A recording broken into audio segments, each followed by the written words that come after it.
สบายดีสบายดีทุกคนสบายดีมื้อนี้ได้อินทผลัมมาเนาะเราสิมาซิมกันนี่เด้ได้มาสิประมาณกิโลหนึ่งเนาะเป็นพันธุ์สีขาวเนาะก็เลยสิมาซิมให้ทุกคนเบิ่งอินทผลัม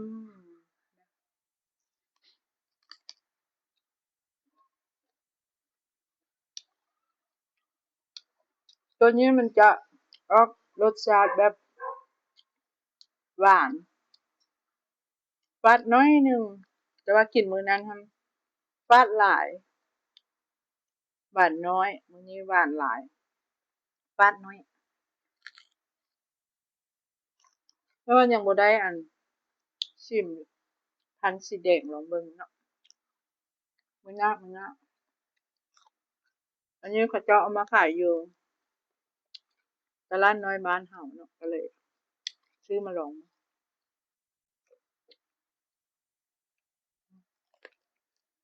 อืมตัวนี้แซ่บหวาน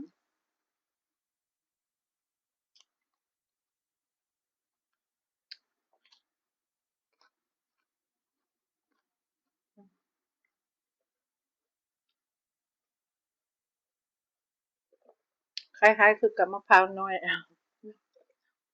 ตัวนี้แซ่บเด้อหวานอีหลีกินหลายน้ำตาลขึ้น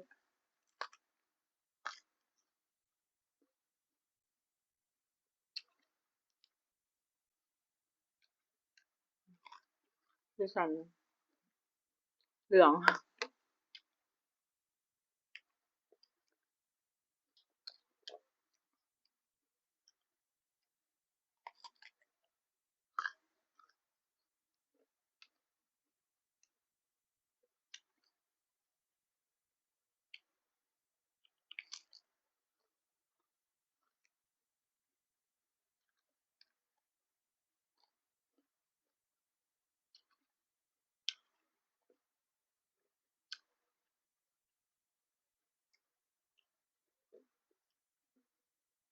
กินหลายบ่ได้เด้อทุกคนมันหวานหวานอีหลีตัวนี้นะ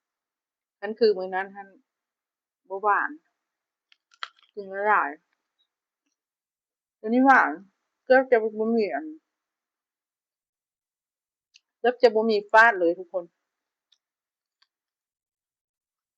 ต้องกินบ่หลายเนาะกินหลายย่านน้ำตาลขึ้นเพราะว่าแหงควบคุมน้ำหนักอยู่ควบคุมน้ำตาลอยู่แซ่บ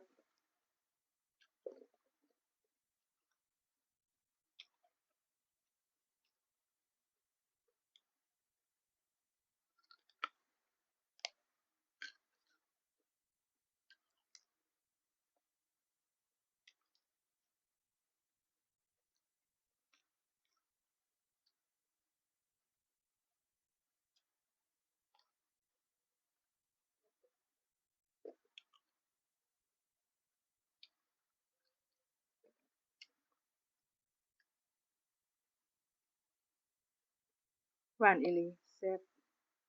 แซ่บอยู่ผู้ที่ว่าบ่มีน้ำตาลหั้นนะมันผู้ใดควบคุมน้ำตาลกินบ่ได้กินหลายบ่ได้บ่ให้เกิน10หน่วย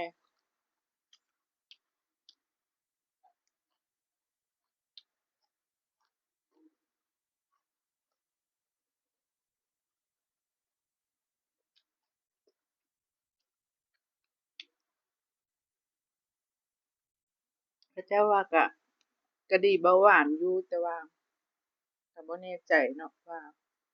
มันสิเป็นคือเขาเจ้าบ่ว่าเขาเจ้าว่ามาอันนี้นี่ลดน้ำตาลว่าสิ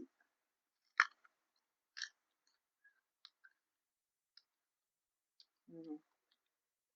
ก็บำรุงสายตา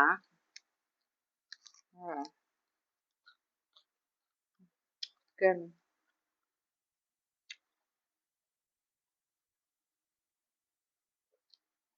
ไปแล้วทุกคน